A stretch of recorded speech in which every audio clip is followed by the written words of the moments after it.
Compare yourself to who you were yesterday, not to who someone else is today. Yes. Because you need to have a hierarchy of improvement. You need to be aiming for something. And that means you're going to be lesser than people who've already attained along that dimension. Yes. And that can give rise to envy.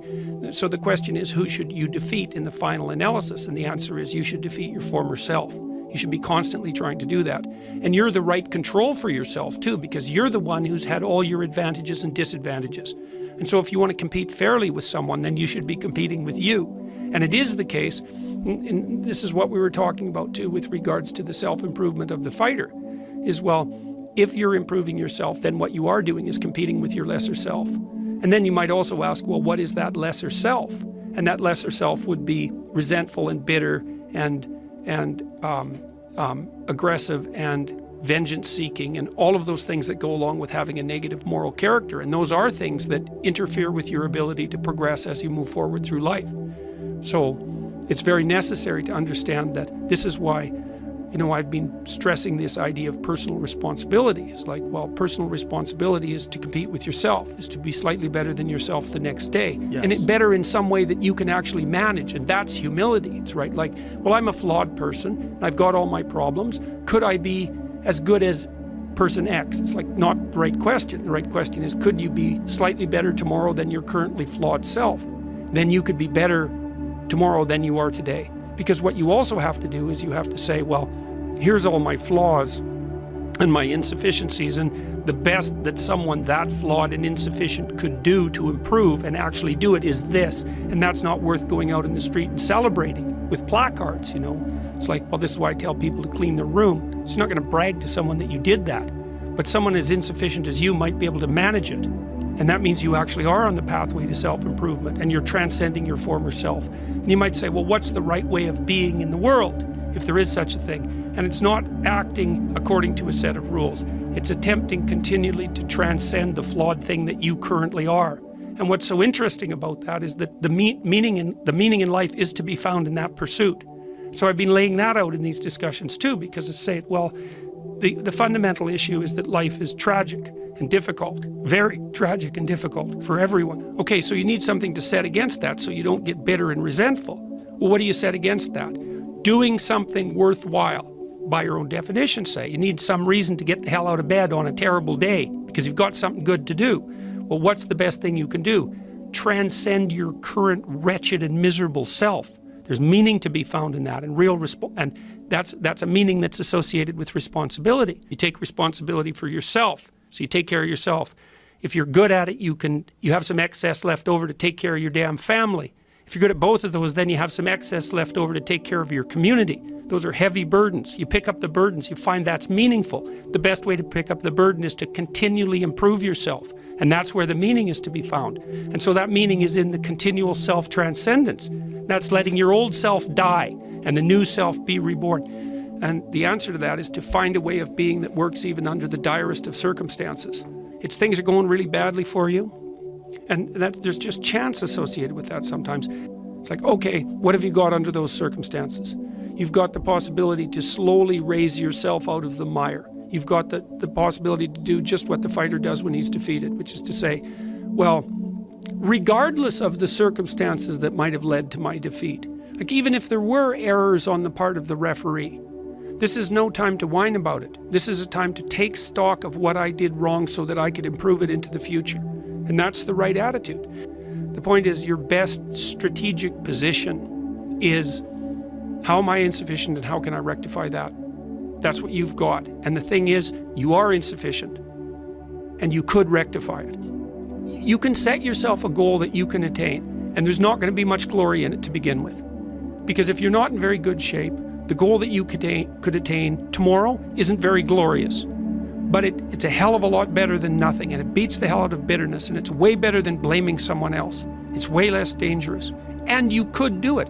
And what's cool about it, there's a statement in the New Testament. It's called the Matthew Principle, and economists use it to describe how the economy in the world works. To those who have everything, more will be given. From those who have nothing, everything will be taken. It's like what's very pessimistic in some sense, because it means that as you start to fail, you fail more and more rapidly. But it also means that as you start to succeed, you succeed more and more rapidly. And so you take an incremental step and, well, now you can lift 55 pounds instead of 52.5 pounds. You think, well, what the hell's that? It's like, it's one step on a very long journey.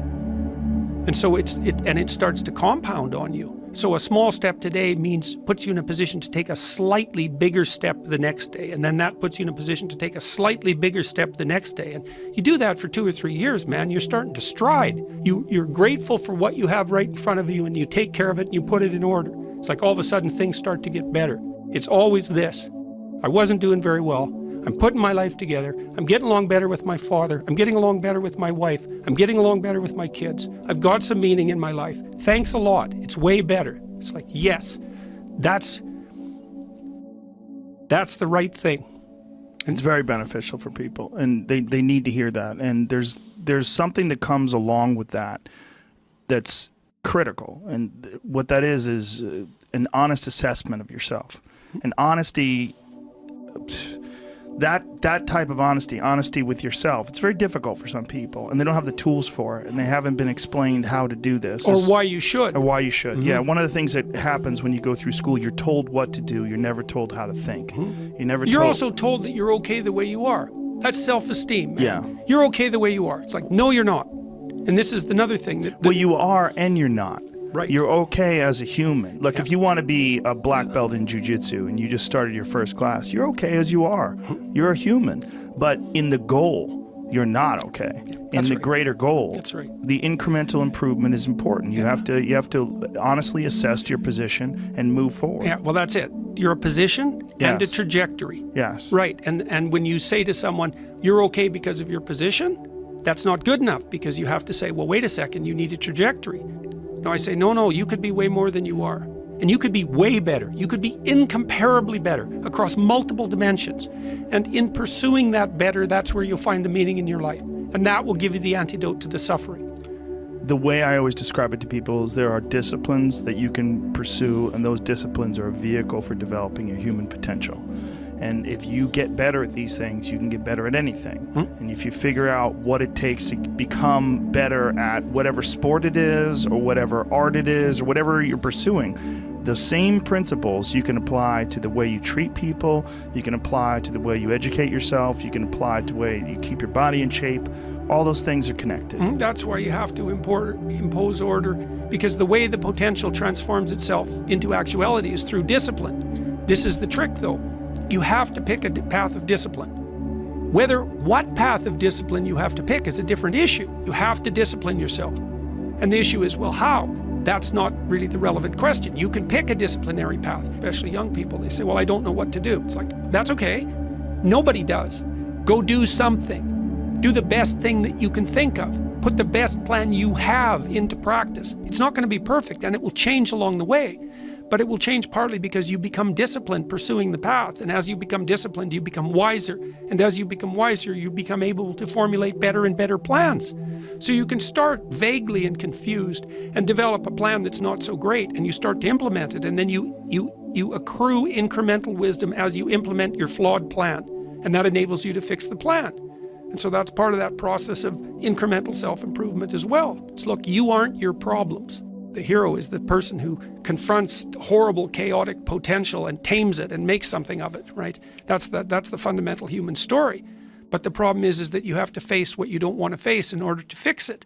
Yeah. And so you look at all the things about yourself that need to be burned off, that need to be dispensed with. And that, man, especially at the beginning, especially if you're screwed up, that may be like 95% of you just has to go up in flames.